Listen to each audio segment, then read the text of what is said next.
Hi there, welcome back to my YouTube channel. So today I thought I would do something a little bit different. Basically, I'm going to break down my latest Blender production, which was basically a music video for my song Reality Is a Game. Only once in a lifetime, only once in a lifetime, Now, just like a little disclaimer, basically as you know, if you subscribe to my channel, you know that I'm a music producer, I perform music, I like to play with technology. I'm not really kind of a 3D artist by nature, so everything that I'm covering in this video is completely self-taught and probably a little bit messy and a little bit chaotic, but I hope it's useful for you. If you are completely new to Blender, then some of it probably won't make much sense, but at least you will get a feel for like what it looks like behind the scenes when you want to create a video that looks a bit like this. If you are a little bit more advanced in Blender and you know a couple of things, then maybe this is a good starting point for some new inspiration or whatever. I don't know. I thought I would just give it a go. So my inspiration for this video was basically I don't even know. So my inspiration for this video is kind of like a bit weird, I guess. So in recent years, for kind of obvious reasons, I've experienced, as many other people would have, this strange disconnect from the outside world. You know, we've all been working remotely, we've been communicating remotely, we've been looking at things kind of from this odd distance through our computer screens. And at the same time, there's this kind of rise in like VR technology, AR and so on. Some people even think we live in a simulation.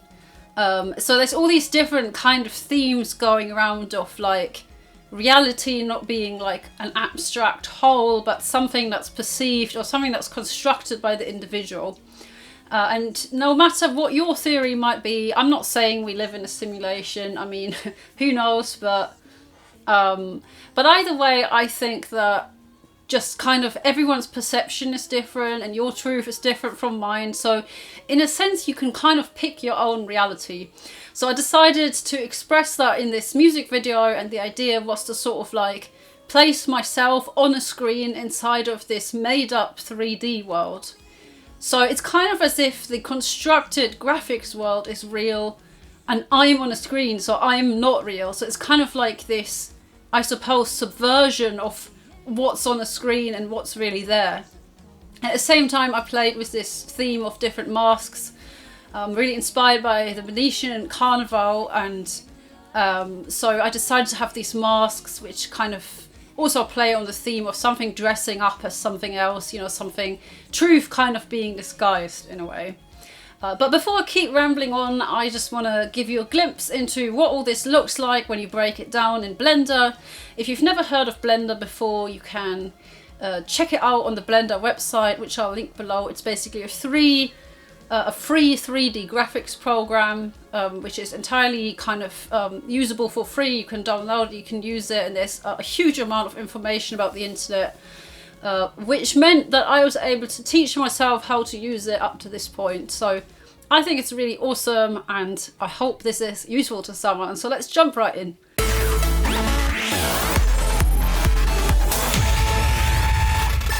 So before I took all this into Blender, I actually started off on my iPad, and on the iPad I've got a app called Procreate. Now, if you don't have an iPad or Procreate, that's not a problem. It's just basically an image editor or like a bit of drawing software. But you could also use Photoshop or something completely different. It really doesn't matter. But I just like it because I've got this Apple Pencil and it allows me to sort of like draw on the screen, and it's really fun. So what I did at first is I created myself this tile sheet, and the inspiration from that comes from retro games, console kind of graphics, such as like, you know, PS-1 graphics or old PC game graphics, where what people did was that they kind of took some very low res images and they just used them as textures. And it kind of saves processing power. Forgive me if that's like a very crude description of what's going on. As I've already mentioned, I'm a musician. I'm not really a graphics specialist, but yeah. So first thing that's important is that you kind of set it up to be a certain size.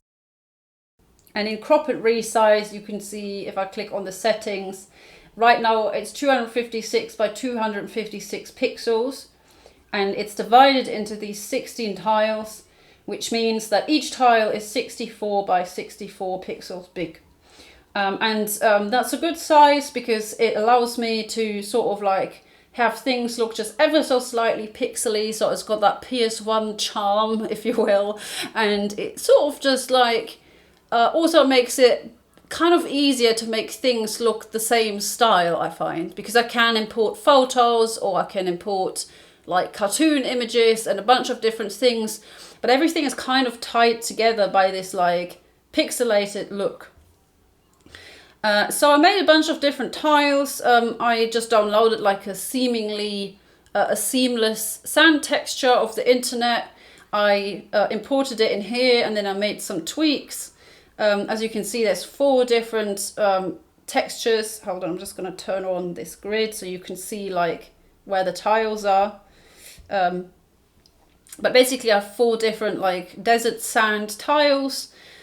The next thing I did is I kind of got some seamlessly tileable, I don't even know how to say that, brick textures, but I completely changed the colors. And I made some variations as well. So here I made one where like I added a bit of white to it. Then I've got like these border bricks.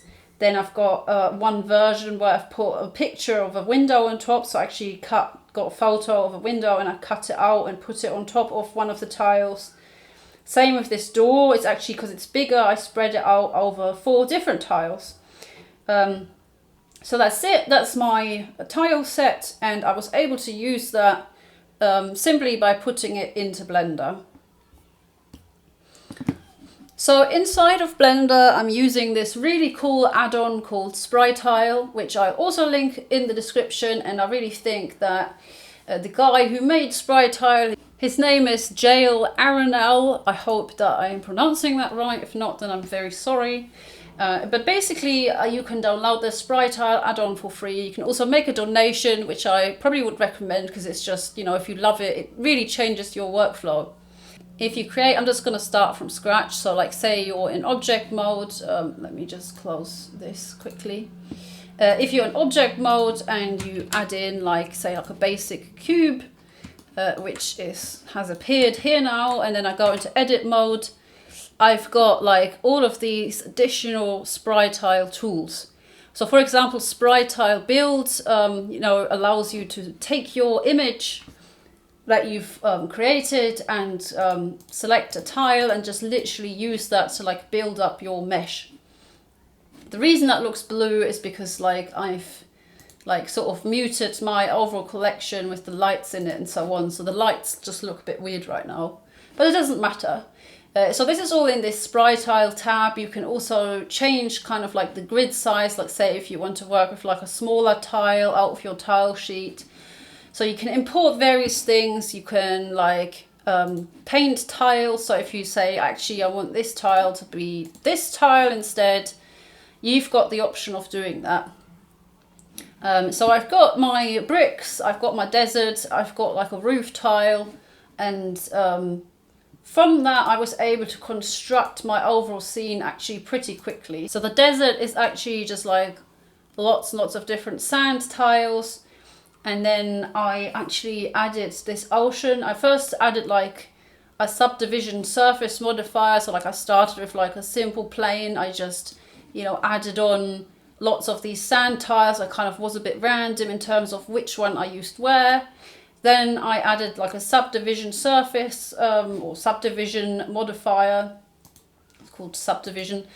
Just to give it a little bit more geometry. And then I added an ocean modifier, which is basically randomly like crinkles my floor a bit so that, you know, it's not entirely like flat, but it's got like a bit of movement in it. And then also inside of like the sculpt mode, I kind of like changed it a bit more, like made some mountains a bit bigger and some a bit flatter and so on. So that's my desert. That didn't really take long at all, to be honest, because I have this wonderful Sprytile add-on and I was able to just reuse the same tiles over and over again. Then I've got this like castle. I mean, I don't know if you can really kind of call it a castle. Just go back into object mode. But this castle consists of like all of these tiles, and I literally just like created it, you know, in a really short amount of time from these tiles. And I was just a bit random as to like, I was like, oh, I'll put a window here and a window there. Like, I'd had no specific reference for this. It just kind of popped into my mind, and yeah, and I kind of modeled it from there. So the next thing that I did is like I created these masks. So in order to model the masks, I think, you know, it really makes sense if you want to get into modeling. There's a lot of really good tutorials about how to model faces and masks and things like that on the internet. So I'm only going to touch on it really briefly. But one thing that really helps is reference images. So the way you get in a reference image is you press Shift A and you bring in image reference. And that allows you to import a picture a bit like this. And then you basically start from a plane. So also in order to be able to use this in the best possible way, you can go to these object data properties and you can like turn the transparency on and just make it a little bit see-through so that you can see what you're modeling behind the mask. Make sure that it's kind of centered on the axes like this. And also that the cursor is kind of like in the middle of the world. So now when I add my plane, it will sit nicely in the middle. However, it's rotated, so I just need to make sure that it's rotated in the correct way. So I'll go rotate R90, enter, and now my plane sits in the middle of this face. Then, because this mask is fairly symmetrical, I added in a mirror modifier. Under the modifiers, you can find the mirror modifier. And now if I head into edit mode and I grab it, you can see you've got like two little halves. And I'm going to turn on clipping because that means that these two sides kind of clip nicely in the middle. Now the problem is that actually I can't see my reference image because in order for that to happen, my plane needs to sit slightly behind the image. So I'm just going to go G and Y and move it behind on the Y axis so that I can actually see it. So this is the bit where you just have to kind of like experiment a bit, but really in order to model a mask like this, the key thing that you do is that you essentially extrude out like different sides of the plane, and you just end up filling up the whole picture with a new mesh. And then once you've done that, you can kind of turn the whole thing on its side and you can start to like pull out bits, in my case in the Y axis, to make it look three-dimensional. So what I ended up with is this. Just going to move the cursor to this bit so I can like rotate it. And you can sort of see like what it ended up looking like. So I've got a subdivision. So I've got like, if I turn all of this off, this is it without the mirror modifier. Let me just turn off all the modifiers I put on and go through them. So this is like my half mask, and you can see it's sort of like has like a 3D look, and I just played with it until it looked right, to be honest. Kind of, that's a bit of an artistic thing, which is hard to explain, but yeah. So the mirror modifier like duplicates it, so there's two halves. Then the subdivision surface gives it just like a bit more geometry so that it like kind of looks a bit smoother. And then lastly, I use this solidify modifier because it allows me to give it a bit of thickness, because obviously the mask isn't like super paper thin, like it's got a little bit of thickness to it. Another add-on that I find really useful is Blender Kit, which you can also add in for free. There are some options for paying if you want to get a bit more content.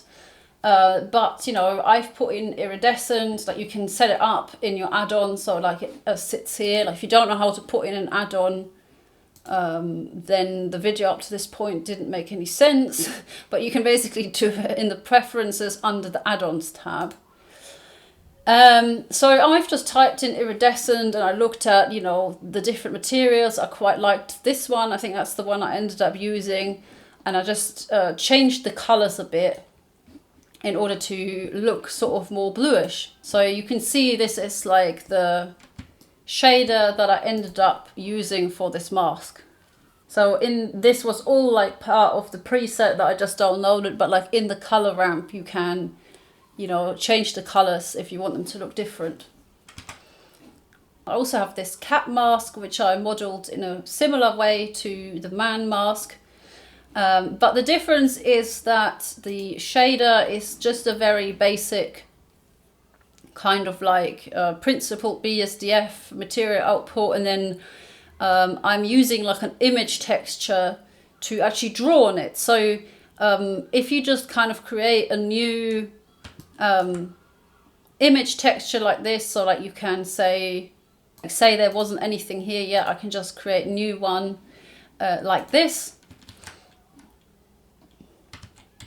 And then in texture paint, like if I've got my mask, say I go back into like edit mode, this is actually what happens when you click on the texture paint tab. You can see like two windows. On the right side here is edit mode. And if you just have your object here and you click A, it selects everything. So I've got it on face select. I've selected all the faces. And then if you press U, you could just use like smart UV project, and then in your texture drawing window it will appear like this. And then literally what you can do is you can start to draw on your mesh. And with a bit of experimentation, that's where I then ended up with my final cat mask design. So this is my final Blender file. So the next thing I've done is I added in another plane for the water, which is this plane here. And I literally just followed a tutorial on the internet about how to make like basic water. You know, this is what my nodes look like in the end. Feel free to just copy this kind of like setup. But I will link down below in the description the video that I used in order to create this water.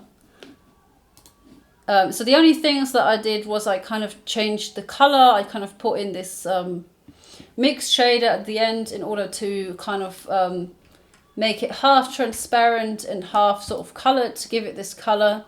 And then also in order to animate it, I you know, animated the scale value here in this Musgrave texture, which I have no clue what that does, but it worked. I also have a third mask, which is this kind of Egyptian mask that you see fly past. And for this mask, I downloaded like a gold texture. Then on top of that, I used texture paint, much like on the cat, and painted on like these kind of like eyeshadow bits. And then I created this ankh, which I also made inside of Procreate. So it's just basically like a PNG with an alpha channel. And I imported it into Blender. So I used the shrinkwrap modifier.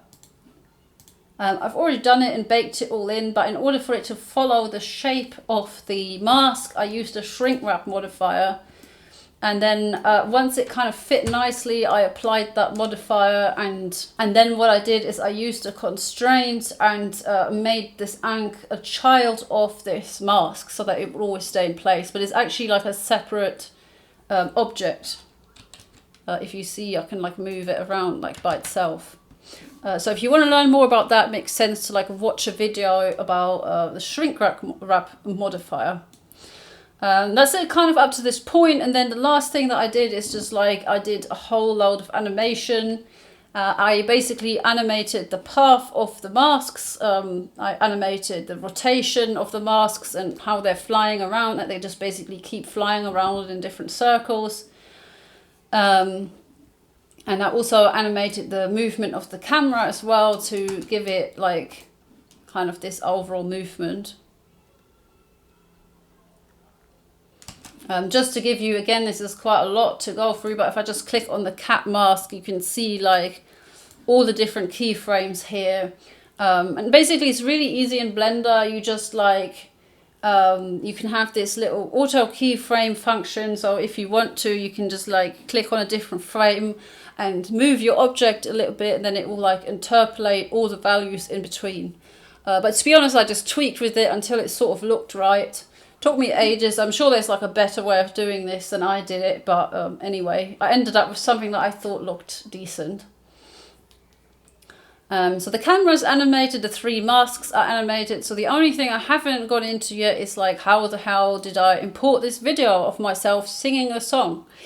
So the way that works is basically I filmed myself on my phone, and then I have a plane. So I've got 2 planes, this one and this one, on these planes I've basically used the video as the texture. So it basically works as like an image texture, and you just import the video. So in this case it's really important that the video you filmed has the same frame rate.